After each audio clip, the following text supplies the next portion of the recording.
where is this happiness, this nebulous term? You know, it's the most overused word in the world right now. In fact, if you go to Google and you type how to be, guess what the first drop-down is? Happy. By the way, number 2, 3, and 4 are rich, pretty, and real estate agent.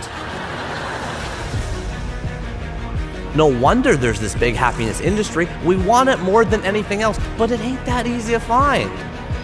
He's a Harvard MBA, a New York Times best-selling author, award-winning blogger, and one of the most popular TED speakers in the world. Good afternoon, everybody. Neil has spoken to hundreds and thousands of people all over the world. He spent a decade as Director of Leadership inside Walmart. And his work has been seen everywhere from CNN to BBC. The list goes on and on. What a joy this is to be at Google today. Where did this all begin? For me, honestly, it starts about 50 years ago. My mom is from Nairobi, Kenya. My dad is from a small village outside of Amritsar, India. And they came here in the late 1960s. My parents gave my sister and I a great life. And they also filled our heads with this model. If you do great work, then you'll have a big success, and then you'll be happy. Does this sound familiar to anybody? We tell our kids this. If you study really hard, then you'll get straight A's, and if you're East Indian, you'll become a doctor. If you work really hard, then you get promoted, and then you're happy. But it doesn't work like that. Our model for how we think about happiness is totally backwards.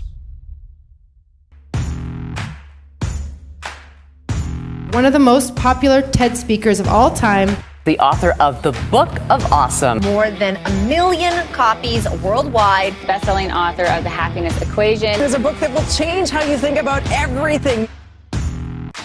Yeah, but we know how to get it. We know what to do. Remember I said I went through over 300 positive psychology studies? I did not do that for fun. It was the worst thing I've ever done. But what I did for you guys today is I pulled out the 5 big ones. From those 300, I pulled out the 5 super studies. Here's the thing I want to say to you all, is if you can commit to doing something I call the 20 for 20 challenge, which is where you pick one of these 5 things I'm about to talk about, and you say, I'm going to do that in the morning for 20 minutes a day, for 20 days in a row, about 3 weeks to develop a habit, I've soaked into my DNA a happiness practice that will be harder to get out of now. You just think to yourself, could I pick one of these things? So here are the big 5 super studies.